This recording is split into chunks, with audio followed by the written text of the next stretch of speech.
Okay, welcome back to another program from Portal to Ascension and New Realities. I'm really excited for today's guest, who is one of my favorite researchers on the topic of megalithic structures, ancient civilizations, who these people were, timelines, earth grid lines. Maria Wheatley, thanks so much for being here today, because I really appreciate your knowledge and your intelligence in researching the subject. So where do we want to go today? Because there's so many directions. And also want to say Maria will be at the Ascension Glastonbury event in September 2024. So check that out. Go to ascensionglastonbury.com.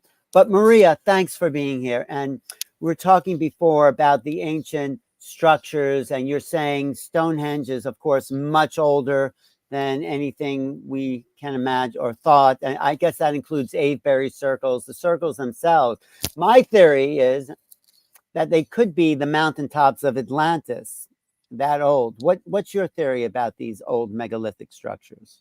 Well, when we look to one in particular, and that's Silbury Hill, which is the largest man-made mound in northwest Europe, that lies at the heart of the Avebury Henge megalithic stone complex. When the archaeologists excavated the old surface level, they found artifacts dating back 12,000 years. Okay, so the average timeline for Silbury is 2480 BC, but we've got direct evidence of an inner chamber in that mound, as well as it being possibly 12,000 years old. So yes, I think they are much, much older. Well, do you think it's the largest man-made hill? What I get is that the Tor in Glastonbury looks very much like a man-made hill, because it just kind of rises out of nowhere. There's that kind of tower at the top. What do you think about the Tor?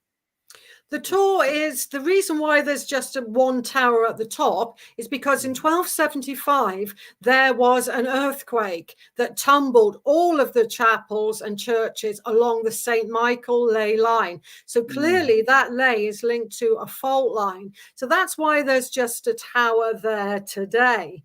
It is sculptured around the outside to have a spiral walkway that used to be able to spiral as you walked around Glastonbury Tor, and that's the same as Silbury Hill. They had these spiral walkways that are quite powerful to walk in that manner.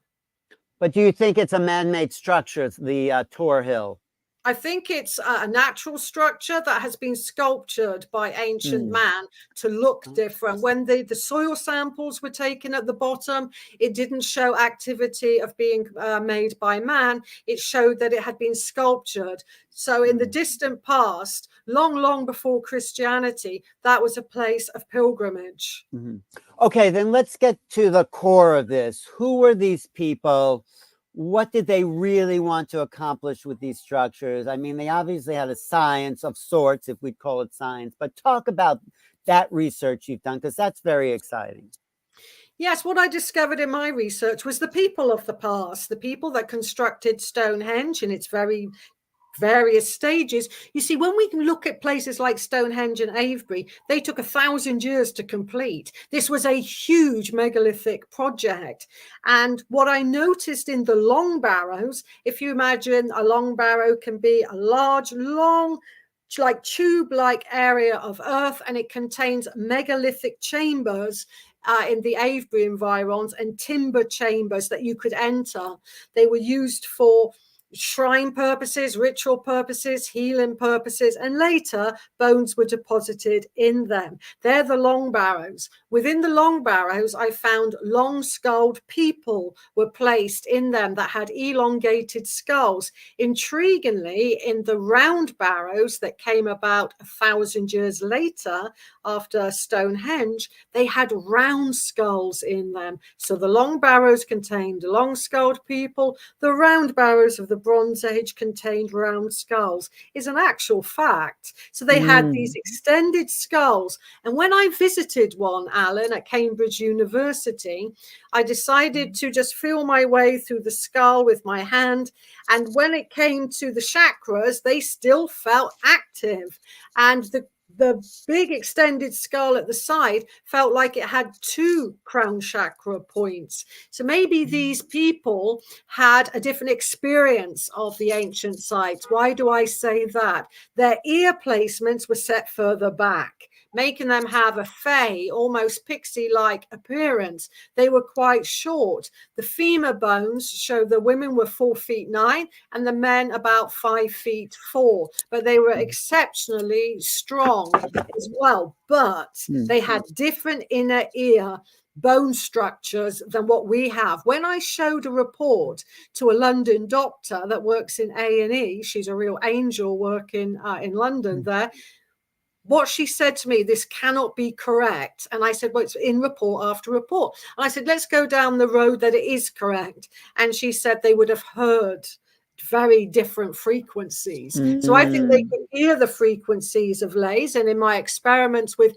megalithic energy, I was the only dowser and researcher in the UK to prove that megaliths have energy bands going along them, and one of the frequencies of that energy being emitted by a standing stone is 18 hertz. We hear at 20. What if the long-skulled people could hear the frequencies coming from stones at 18 hertz? Wait, so a standing stone actually emits a sound, you're saying, but we're not hearing it because we're not hearing it.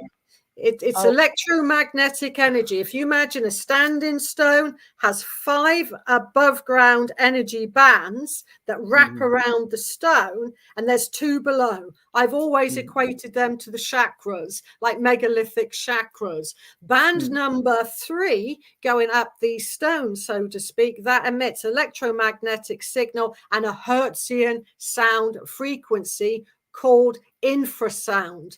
Some people can't hear infrasound, and you can't hear ultrasound. Bats can hear ultrasound, for example. So I think their experiences of places like Avebury and Stonehenge were through sound as well as sight.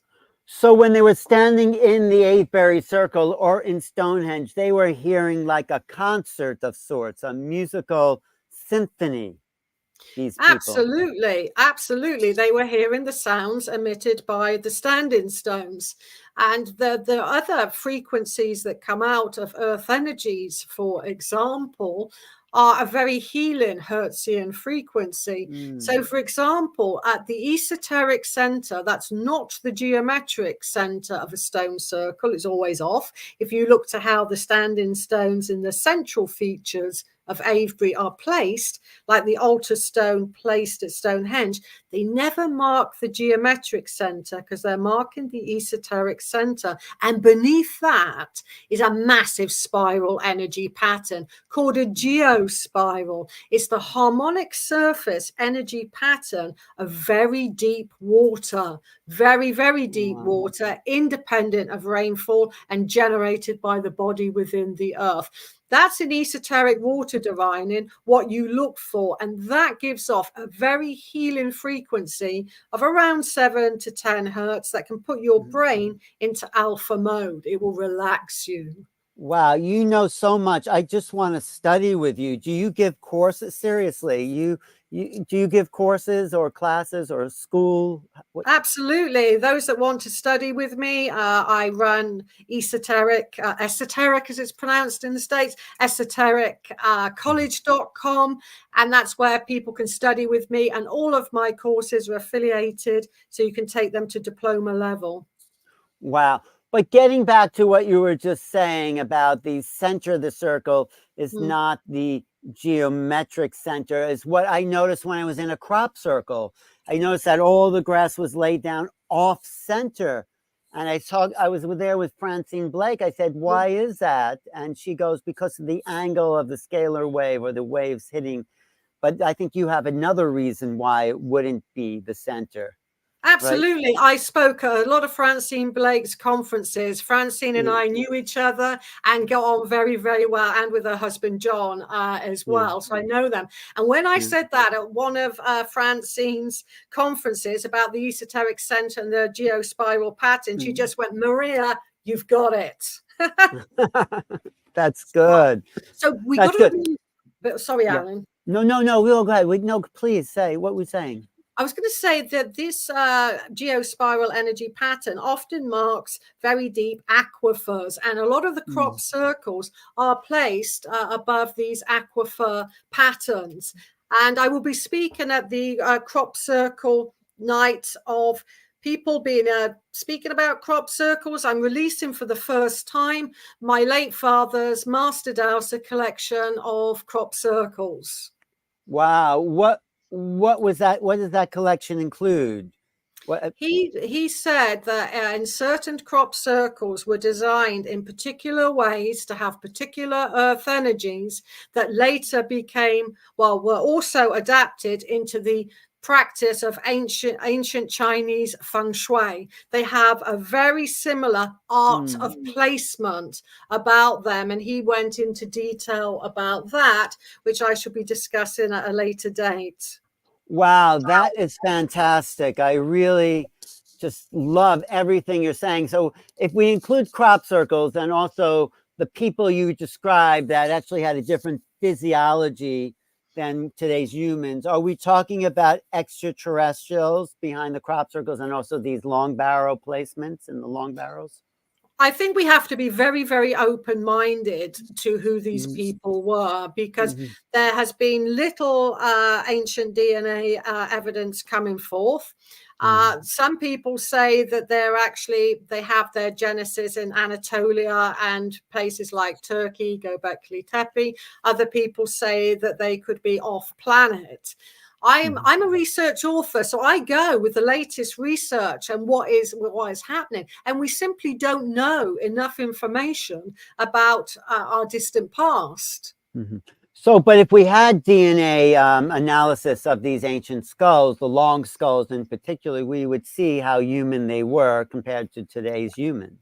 Yeah. Absolutely, and that's what needs to be done. But when you're what I'm up against, Alan, is the archaeological community. Even though I photographed it at Cambridge, photographed them at Oxford, they're still in denial that they have long skulls, even though it's evident that they've got long skulls. Well, Brian Forrester's research in South America points to the long skulls too. So it's not just in the UK; it's everywhere that we can find it. Absolutely, Alan. I found them all across Europe, and Brian Forrester did the foreword for my book, The Secret History of Stonehenge. I've worked quite closely with Brian Forrester because he was delighted and supportive of my find of the elongated skulls in the UK. So do you think there was just possibly another race of humans that existed and maybe left the planet or were wiped out? Or what's your, most intelligent theory, even though it may be outside mainstream? Yeah, I think there's a possibility that they could be extraterrestrial. There is a strong possibility that they could be an ancient civilization. To be honest, I don't know that for sure. But what I do know is that around the time of an orthodox timeline of 2500 BC, there seemed to be a clash of interests around Stonehenge. What do I mean by a clash? The much, much taller beaker people. One was said at Stonehenge to be 13 feet tall. These very, very tall beaker culture people, as they're called by archaeologists, came in, and around the Stonehenge area, a lot of the long-skulled people were killed by the beaker culture. So there was a fight going on. There was some kind of battle between these two cultures, and they would have looked like giants compared to the elongated skulled people. And report after report said from 2100 BC that these tall people were tall, stout men. That's how they were described by antiquarians. So I think there was a battle for Stonehenge, and the elongated skulled people were found in some barrows to have been beheaded, to have been killed. And so they were killed at the hands of this very, very tall race. And who are those people, those tall race of people? I mean, why? I mean, where are they now? And how did, and there's just so many questions, but who Who were those Yeah, I people? know. Who were those people? Well, some of the DNA has been done on the tall people, and it seems to take us through to the Netherlands in one report. And some were on average 6'9", around 7 feet. Now, where are they now? That is such a good question, because we do know that around about 2480 BC, that all of the long-skulled DNA, wherever it came from, whoever they were, was eradicated and replaced by European DNA. So those very tall Europeans seem to have replaced the DNA. But here's the thing. Professor Ian Barnes noticed that round about that time scale of 2500 BC, these two cultures never mixed for 500 years. That's a long time to be around another culture and not integrating. But he said then there was a tipping point and they started intermarrying, is his hypothesis about the aDNA or ancient DNA analysis.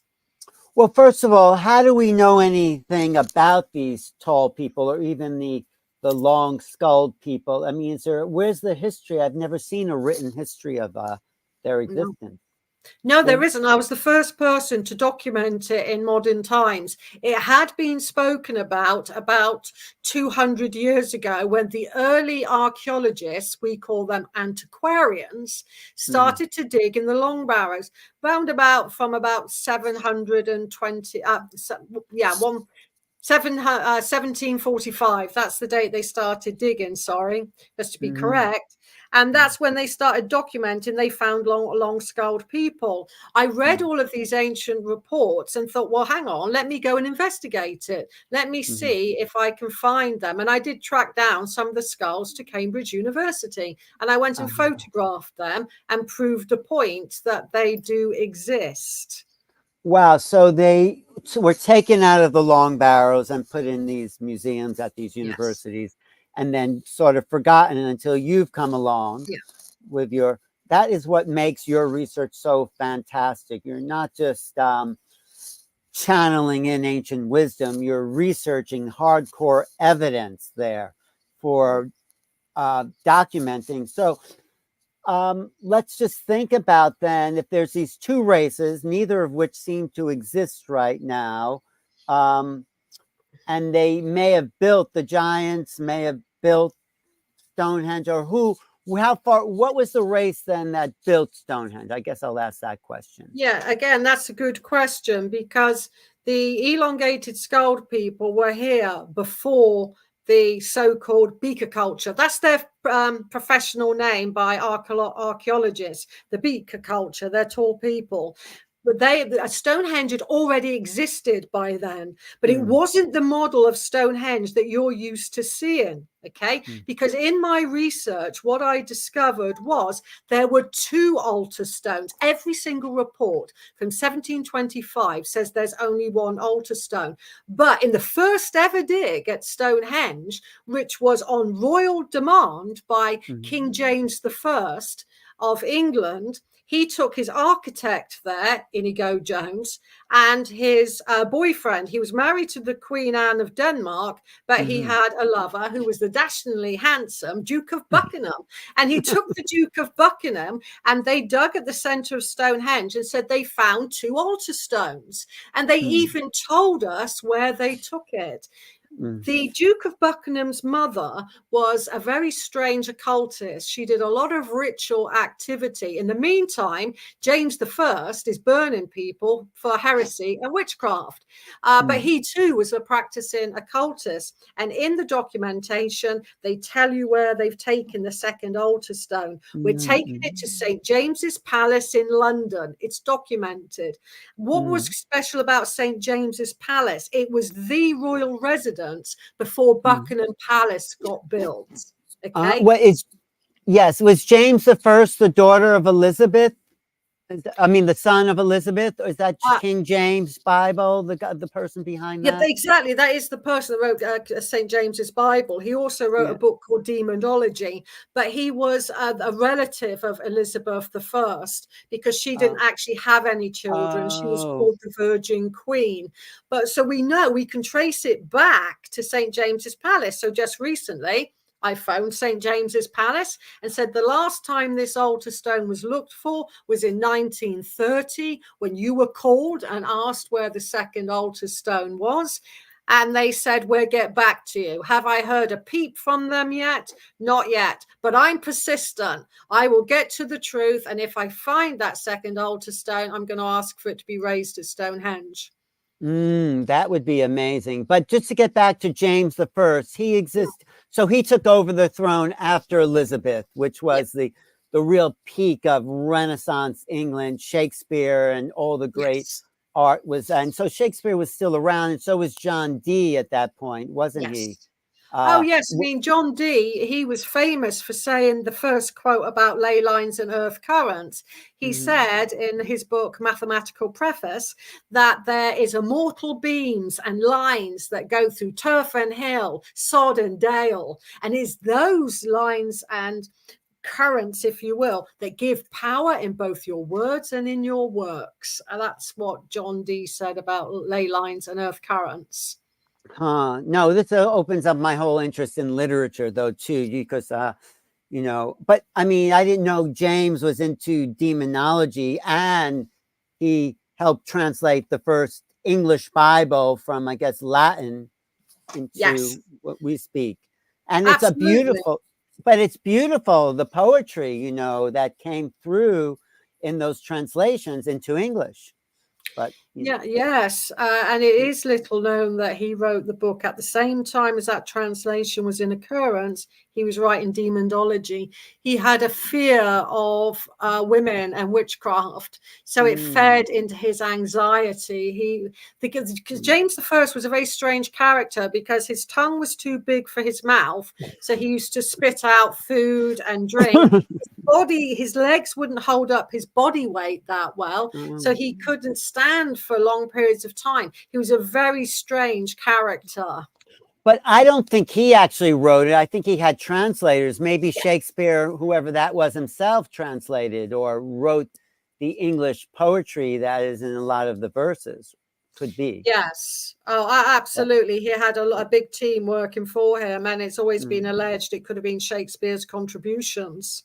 Right. But anyway, let's get back to ancient civilizations, because that's real. I was just in the Wayland Smithy last year. There was a that's a long barrel, but there was a crop circle behind it. And I thought that was interesting that there's association between these long barrows that still seem to have rituals take place in them, and these what they call modern temples in the wheat there. So but what's the big picture here, really? What's going on? What does England particularly and these structures have to tell us about today's times? What is the message for us, you think?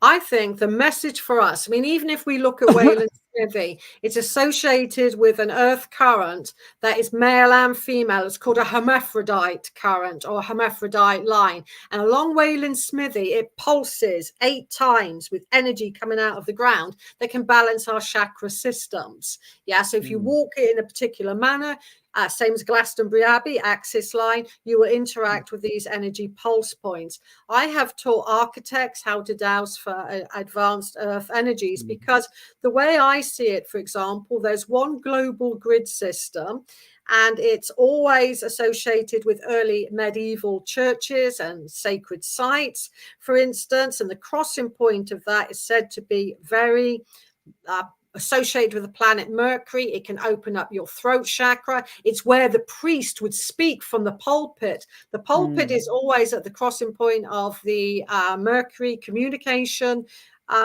global grid system. So imagine that now placed into a hospital where you've got children that have autism or dyslexia. I think we can introduce earth energies to a modern generation. It was found by a doctor in the 1970s who surveyed 11,000 houses and noticed that if people slept above the curry net or the curry grid or underground groundwater, then they would eventually become ill, even to the point of cancer. So she called them cancer houses. That was Dr. Kathy Batchelor. So we know that earth energies can be good. We know they can be toxic. That's when they're called geopathic stress. And if we live in harmony with Gaia, we're going to live longer. We're going to live healthier, because it was also found in that report that even if you had acupuncture, alternative healing, orthodox healing at a hospital, you go back to sleeping above that particular energy zone and your body won't self-heal. So we could be saving a fortune on what we call the NHS here by applying the simple earth energy principles to our homes and hospitals. It was also found that if a woman was given birth in a hospital above the crossing point of this curry net, she would have a complicated birth. Okay. So how do we know where those geometric stress areas are? Do we just douse for it? Is that the best way? It's very, very easy to douse for. I mean, you just need one rod.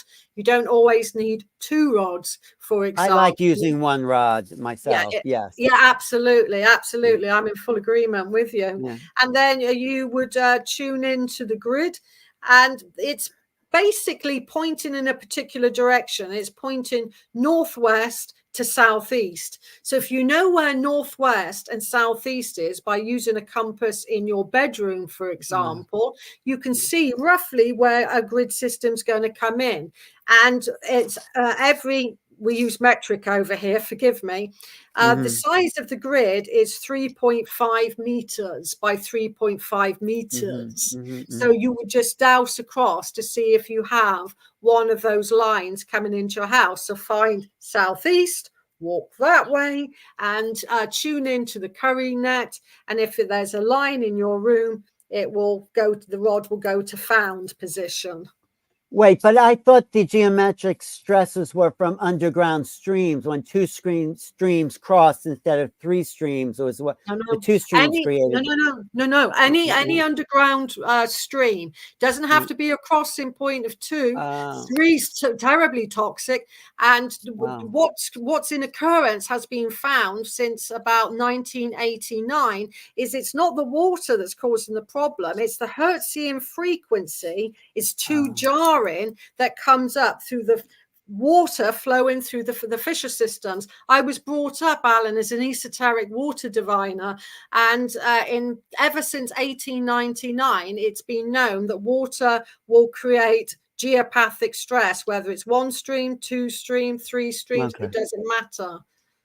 So you have to douse for with these streams, what are you looking for with that? The Hertzian frequencies? Now, what you're looking for when you douse it is literally the width of the stream. So you're dousing to see how big the stream is, what direction it's flowing in. You work all of that out. But what's really, really chronic geopathic stress are two things with underground water. Where it crosses at a right angle, it produces an extended pattern around it. And also what's called an underground spring head. That's where there's a spring under the ground and it's generating far, far too much energy. People show signs of living above geopathic stress. They will grind their teeth in the night. They will wake up feeling fatigued, and they will have other symptoms besides, but they're the main two. So it's really good not to live above. The grid system is worse than the underground water. It's called the curry net. Wow. But even if you're 6 floors up or maybe 20 floors up, it still has that same effect. Really amazing. Yeah. Because it's right. The curry net is believed to be generated by the core magma inside the earth, and it's electromagnetic. So it's coming up out of the earth. Do you see what I mean? It's rising really, really high. And that was discovered in the 1950s by Dr. Manfred Curry, hence its name. So a doctor physician discovered that. Wow. This is so amazing. This is such a science that has been lost that you are bringing back into the world. And I know there's, I mean, we're just kind of piecemealing it all over the place, but I know underneath there's a structure to learning this science. So where would you start in understanding everything you're saying?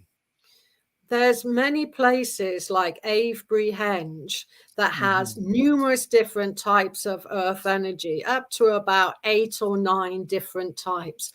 Once somebody has learned how to dowse roughly about 8 or 9 different types of energies, then they can go and find them worldwide, whether it's in their home, in their loved one's home to protect their loved ones from geopathic stress, or the opposite, finding really positive healing earth energies. We've talked about geopathic stress, but you get particular male and female earth currents that are especially healing. You get spiral patterns that are especially healing. They're called habitation spirals. And all old manor houses, palaces, even if you go to China, the emperor's palace would always be built above habitation spirals because they allow you to live longer and healthier. So that's what you can look for. You can look for the positive or the negative, and hopefully combined the positive to outweigh. And that's what I mean. We can take this science, we can take this information and apply it to our everyday lives, our hospitals, our schools. So if we're looking for positive influences, what would we be dowsing for? What, let's say we have our dowsing, what are we looking for to find the positive energies? To find some of the positive energies, you could look for what's called a habitation spiral.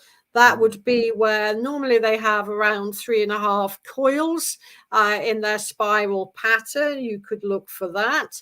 What interlaces the planet from pole to pole all over the world are male and female earth currents. So if you have, and realistically in people's houses, they're going to be between 2 feet and 4 feet wide. At places like Avebury, they're up to 40 feet wide, but not everybody's living at, nobody lived at Avebury.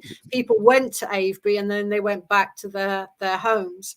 And so we can look for these. So in your backyard or in your house, you can ask your dowsing rod, is there a female earth current associated with this property? Yes. Show me the direction of the female earth current. You follow your rod until it goes to found position. The female earth currents are soothing, they're gentle, they're healing. They also increase our intuition, our sensitivity. So if you do have one in a room, that'd be a good place to do divination, meditation, to relax. So it wouldn't be necessarily the best place to work because you're probably not going to get much work done because it will be relaxing you. Now, if you want a more kind of energetic energy, then you'd look for male earth current in your property, and that would give you more energy, and it would also be calming, but energetically so. So there'd be good places to recuperate on and to get energy from. So what about where the male and female currents cross? What does that bring? In the Avebury environs, for example, they cross at a place called the Sanctuary and at a Bell Barrow on Windmill Hill. They're the two crossing points at Avebury. But at Avebury, they co-join. They go like this, bump, and they flow through the center of Avebury. And what they bring when they cross is it's called a nodal point. It brings balance between the male within, the divine masculine with the divine feminine. And it was those locations that the ancient feng shui masters of imperial China would place palaces upon. They would call it white tiger and green dragon. We tend to call them after Hamish Miller, the Mary and Michael currents. He wrote them as lines in his book, and he realized he made a mistake, but he thought he'd keep it in. It will show who can douse and who can't douse. And had their actual currents that entwine the Saint Michael ley lines. You've got a ley line that's entwined by two currents. That's a ley system, and that's what the ancients were looking for, the crossing points of the male and the female, and also the ley that goes through it like that as well. So it's a threefold energy system. And they were much more sensitive to energy. I mean, yes, we're dowsing for it, but maybe some of the ancients would just feel it, wouldn't they, in their bodies? So And that's how I teach dowsing as well, how to feel it. I call it a geosignature. So when you're above a geospiral, how does that make your body feel? How do you feel above a male current, etc., etc., building up on lots of different types of energies? So you're right. So we can get sensitivity towards it. And I think you're right again that the ancient ancestors certainly did have that sensitivity because they located them globally, not just in one place, beneath the Great Pyramid of the Giza Plateau, an aquifer, deep below Stonehenge, an aquifer, generating that spiral energy pattern that an esoteric water dowser would instantly recognize as healing. well, the Australian Aborigines have their song lines. They're walking these song lines. I'm sure it's related to that, isn't it? Absolutely. I mean, this is what I'm saying about the Hertzian frequency of 18 hertz that I think the ancient ancestors could hear coming out of stones. And elsewhere beside, they were listening to the stones. And also what I discovered about earth energies, which I think really does bring earth energies along to a much higher level now, is that some of the spiral energy patterns and the patterns that are concentric circles equate to musical harmonics. So imagine you're at Stonehenge, you've got the lintled stone circle on the outside and the blue stone circle, yeah? And it creates a gap in between the two, the lintel circle, the blue stone. That gap in between equates to the major third in music, or mathematically 5/4. But don't let the word maths bother you. Just think of it in musical terms. So what's the major third? It was used throughout Christianity in the cathedrals, the Gothic cathedrals, because it raises your emotional consciousness. So where you stand at Stonehenge, where you stand at Avebury, means that you will have a different experience depending on the musical harmonics. Kepler and Pythagoras discovered the music of the spheres, the harmonies of the spheres. Well, Maria discovered the music of Gaia coming out of the ground. And it's the same principle as what Pythagoras did. I thought, as above and so below. I'm not a mathematician. I'm not pretending to be a mathematician. So I got a mathematician to look at my earth energy patterns, and he said, they're music. And so I said, I knew there was something going on. So let's say now that you're stood at the center of Avebury. You're above one of the most healing earth energy musical symbols called the perfect fifth. It allows all energy to flow. In fact, Fabian Marman, he changed tuning acupuncture needles for tuning fork sounds. He noticed that perfect fifth allows all energy to flow harmoniously. So now imagine you're at the center of Avebury by the obelisk stone. All your energy, all your blood, your lymph system, everything is flowing in harmony to the perfect fifth in musical terms.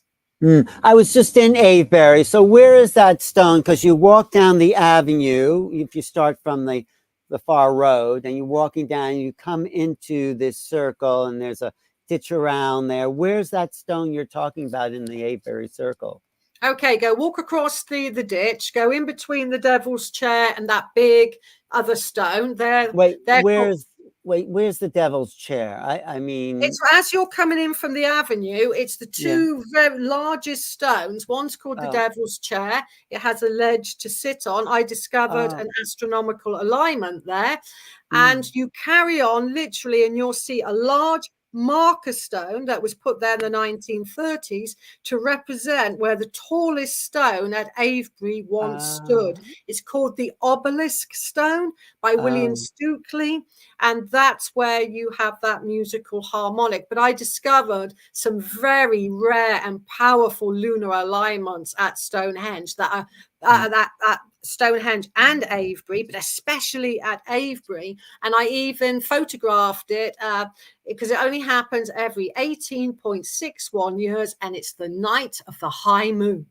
And the particular stones at Avebury align to the moon's most northerly moonrise. Like I said, it only happens every 18.61 years. And I'm proud that I discovered that at Avebury as well.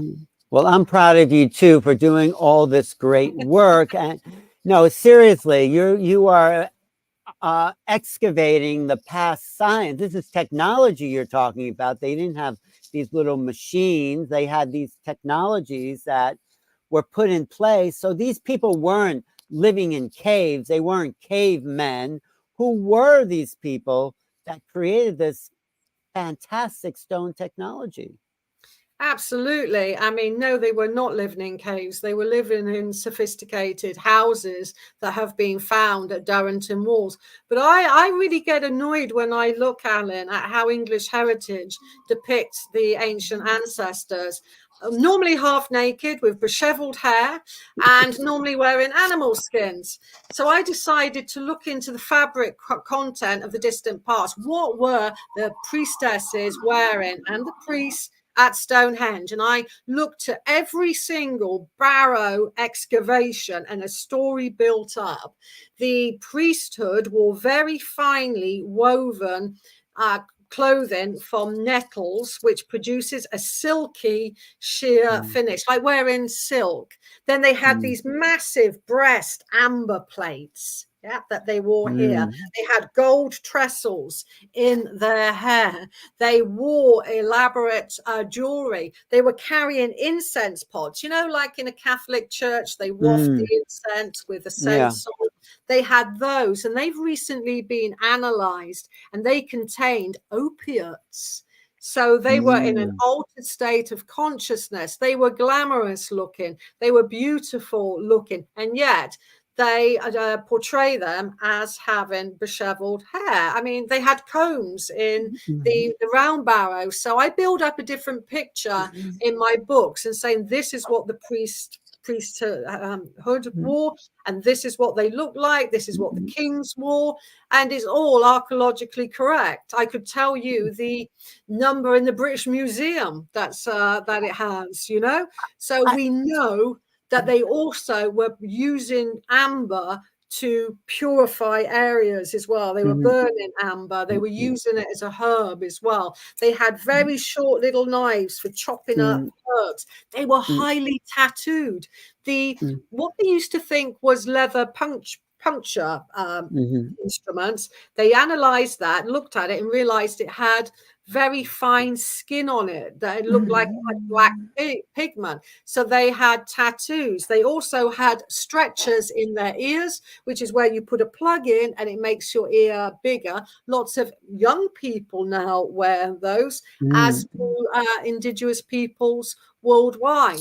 So they were very modern looking. But wait, who were these people, and how did this very sophisticated culture evolve? I mean, it's a lot of work to move those Avebury stones or even the Stonehenge stones in place. So what's the beginnings of this civilization, and what was their evolution and development, and did they have outside influences? So tell me what you know. Tell me everything you know. Exactly. It's a bit like in the Egyptian culture. Suddenly something happened. Okay, that's the kind of real mystery. It suddenly became. It sort of didn't really evolve from the Mesolithic period. It came. So who brought that? How it came? That is the $6 million question, as we say. Yeah. Why did that happen? But we do know from the moment they started moving stones of tonnage weight, the heaviest megalith in Great Britain stands at Avebury. It's one of the cove stones. It's over 100 tons to move. I mean, it's impossible to move that without some kind of lost technology, one would presume. And then they kind of, instead of the culture becoming more advanced, it didn't. So you've got this high culture about 5,000 years ago, Orthodox dating, that eventually declined. The archaeologists have always said, why is Stonehenge being tinkered with? Why did they move the blue stones around? They didn't move the big stones, too heavy, but they moved the smaller blue stones. And that's because when the tall people came, they wanted to make Stonehenge theirs. They uprooted some stones and they redesigned Stonehenge. I've mentioned my hypothesis to some archaeologists, and they're already in agreement with me, Alan. They said that's answering questions because they're moving stones. And same at Avebury, they added avenues on in that time. It never used to have avenues. That's the last phase of Avebury being constructed. It's called Avebury Phase 4, and that's when they added the avenues on. Oh, but you're an intuitive and a psychic and an empath. What's your best guess of where the origins of these civilizations were? I'm not saying it's true, we're just hypothesizing. Yeah. Where did they spring from, and how did, talk about that. When we look to the oldest monuments in the British Isles that predate Avebury and Stonehenge by 1,000 years, you go to the west coast of Sligo in Ireland. Okay. Now, if Atlantis existed, presumably in the Atlantic, where Pliny drew it on one of his maps, Pliny the Elder, and you're surviving, you're floating, you're adrift, then the first place the currents of the Atlantic would take you would be Sligo. And that's where you have the oldest monuments. So I think it's an outpost of Atlantis, for example. And I think that's why that culture there predates Avebury and Stonehenge. It comes from a long lost civilization. Or it could have been, like I said in the beginning, the mountaintops of Atlantis that never sank. This could have been what the British Isles actually were in the ancient monuments. I mean, that's possible, right? Absolutely. I mean, we simply are trying. I think, myself as a researcher, I'm trying to piece together things that I know about. And the great thing about conferences, like the conference we're going to be at, you get like-minded people coming together, more dots are joined, more understanding is created, more conversations are had between people, audience members, the authors, the speakers, and together we grow and understand. I don't think one author has all of the answers and never will. I agree. I totally agree. So talk about what you're going to be speaking on at the Glastonbury Portal to Ascension Conference. It's happening in September 2024. So tell us what you're going to inform us with.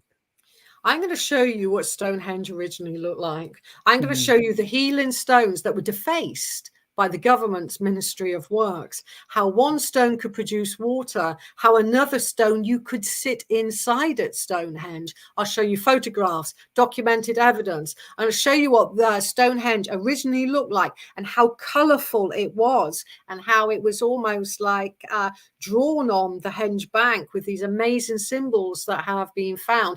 I'm going to show you the earth energies beneath the ground, because at ancient sites, it's not what you see, it's what you can't see below the ground. And I'm going to take you from ley lines to earth currents and the energy patterns we've mentioned now. And I'm also going to show you two types of megalithic energy that the Stonehenge stones released, and I'm going to show you proof of that as well. So I'm going to take you around ancient sites from the Egyptian pyramids to Stonehenge. You're going to go on a megalithic odyssey looking into the mysteries of the past.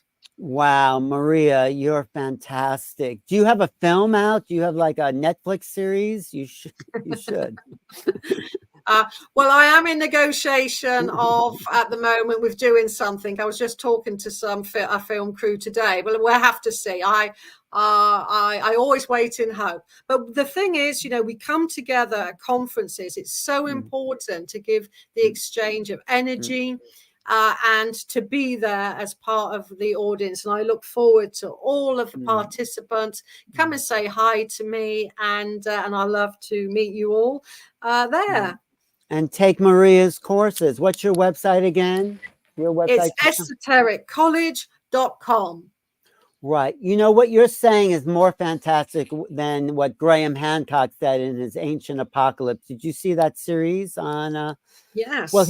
he didn't have a really cohesive connection to all these different places, I felt. Yes, there was some kind of deluge, but I think you have a bigger picture here of the ancient past than what Hancock does. Yeah, because what I draw upon is wisdom that goes back hundreds of years. I'm in a fortunate position. I inherited, my late father was a master dowser. I inherited all of his work, a master dowser before him, a master dowser before that.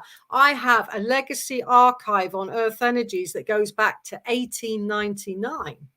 You know, Mm, so I can see wow. Stonehenge where pre-war, the monuments that were lost. I can show you these landscapes like no other, because I not only did I get brought up with it, it's my passion.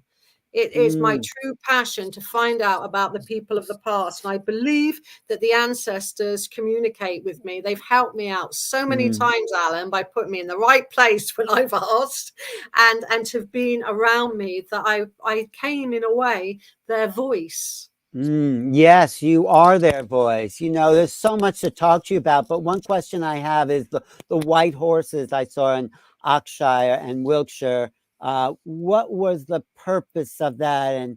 And they're still kept up. They're still popped out of those mountains. So what's going on with the white horses? The White Horse of Oxfordshire, the Uffington White Horse, Mhm. is intriguing because it can only be seen fully from the air. Okay, that's the first Ah, anomaly about the white horse. Okay, you could go to any angle in the landscape and you're only going to see a bit of it. So, whoever mm, designed the white horse was meant to be seen from the air. So, mm. that's an anomaly. It is scoured, it's called scoured, meaning it's recut every 7 years. The Oh, first white horse looked very feline, mm, cat-like, and that was documented. So it's changed its shape mm, slightly. So it started off as a feline. Some people think it's more of a dragon, and mm, others thinks it's a stylized horse. It had some what's called OSL, optical stimulated luminescence. That's when an archaeologist puts a probe down and finds the last time the old surface level saw mm, daylight, and you can mm, make it into a date. And they think it's what's called a Bronze Age monument. mm, And one time to see the white horse, and again, this is something that I discovered in the landscape, is see it on from Dragon Hill. You know, there's Dragon Hill near mm, Huffington White Horse. Stand there on the sunset of the summer solstice. The white horse then is in alignment with the setting sun, and it turns pink and red wow. hues. It looks very, very stunning. But So what? that's sorry. But what's the purpose of them? No, I'm sorry. What's the purpose of why they put them there?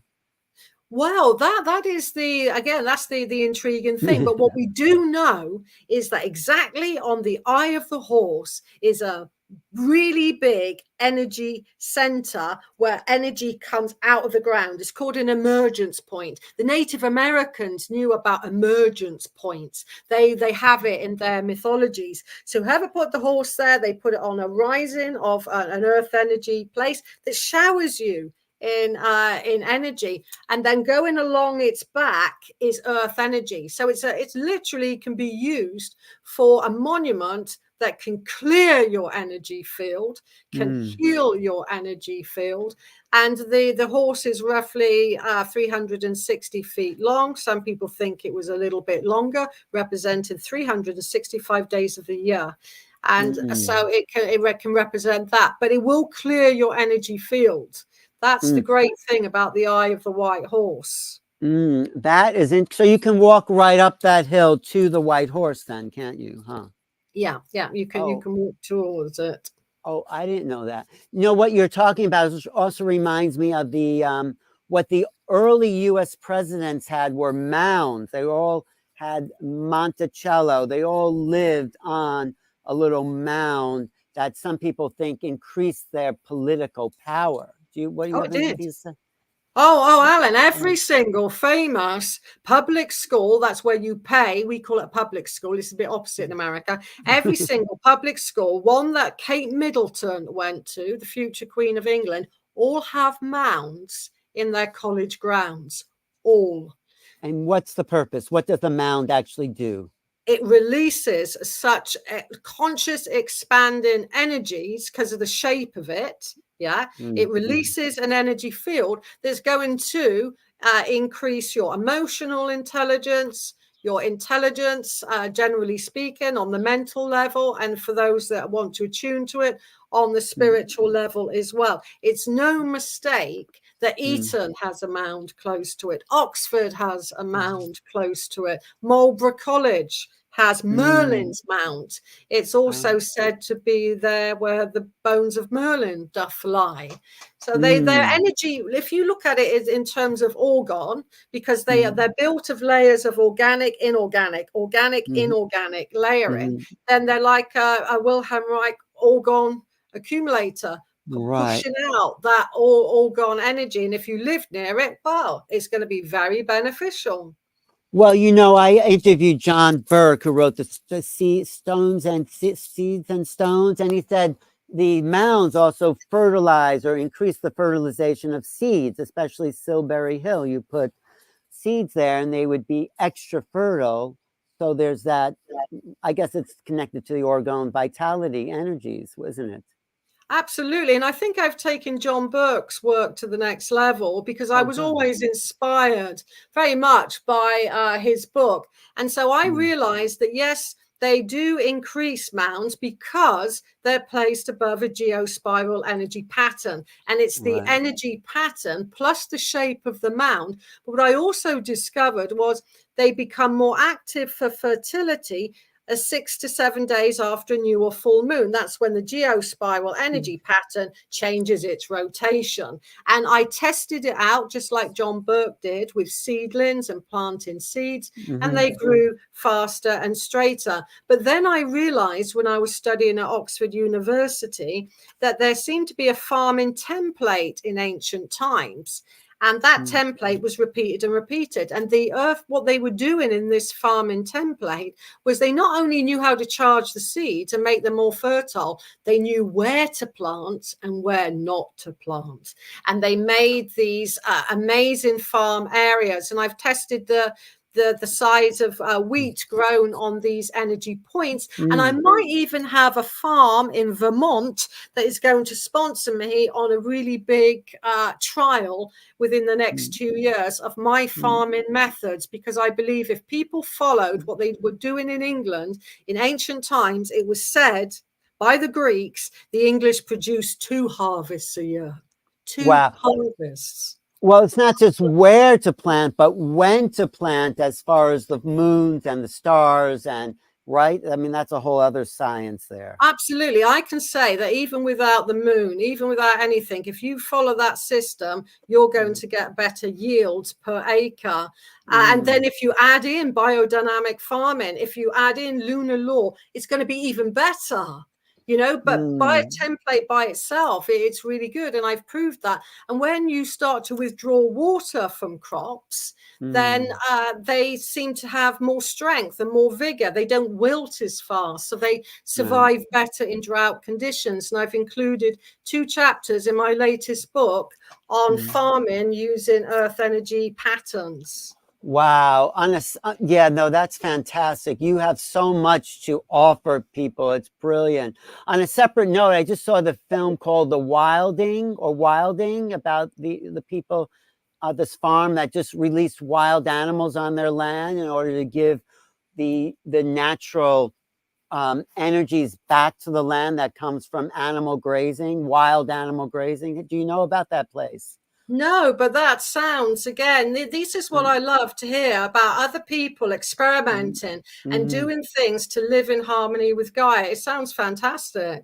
It is. There's a place called Nap. It's a land.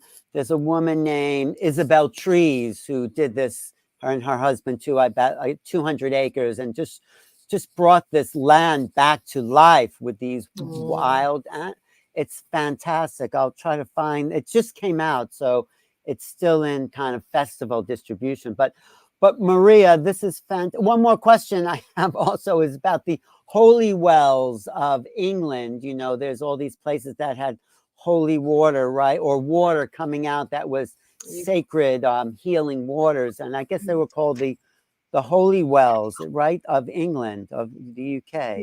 What can you say about that? Yes. Yes, well, what the ancients were looking for there to make a holy well is there's two types of water in esoteric water divine in law, how I got brought up. The water that falls from the sky and fills up the aquifers and fills up the underground streams. We know about that water. But there's another type of water born within the womb of Gaia. And where that reaches the surface of the earth, that's your holy spring. That's your holy well. In water divine in terms as well, to check out if something is really high res, then it has a particular color associated to it. The waters of Glastonbury would come out on the red dial because they have iron, and the white dial because White Spring has calcium. But there's also the higher colors of white and violet and indigo. If that color comes up on your dowsing dial when you're looking into the water, that's your holy water again. It has to have a color frequency, and it has to have some percentage of the holy waters of Mother Earth associated with them. Sometimes in more probability, they're a mix, but they will have some trace of that holy water. What places, can you name a few sites that have this holy water in England? Well, they used to have this holy water around Stonehenge, but the spring, unfortunately, was dried up. But you have in Cornwall, you have quite a few of the springs there. That most of those that are listed as being a holy well certainly have. So, for example, you could look up any holy well, and that is going to be the formula that it has. And it's going to be, you can't see it, but its frequency is either going to be indigo, violet, or white. The healing waters of Lourdes in France, for example, resonate to the dowsable color of white. And it's the energy field of it as well. In dowsing terms, yes, you drink the water. Of course you do. It's holy water. It's healing. But it's the energy field of it as well. Yeah. So you're entering a whole energy field as well as drinking the water. So in ancient times, and again in kind of more Druid tradition, you'd ask if you can work with the energies of the well. You'd ask the spirit of place, the guardian, the ancestors. You don't expect to just be what you can work with it. You have to be granted permission and then interact with it. And when you walk away from a holy well, stand with your back against the well area, walk away, and then suddenly you'll feel the end of the energy field of it. You know, I feel that when I'm in Sedona, actually. I can feel leaving the vortex area, and then it's like leaving a warm bath. So I know exactly what you mean as far as that. Maria, I'd love to talk to you all day and just absorb your lineage of knowledge. Really, it's really fantastic. Thank you.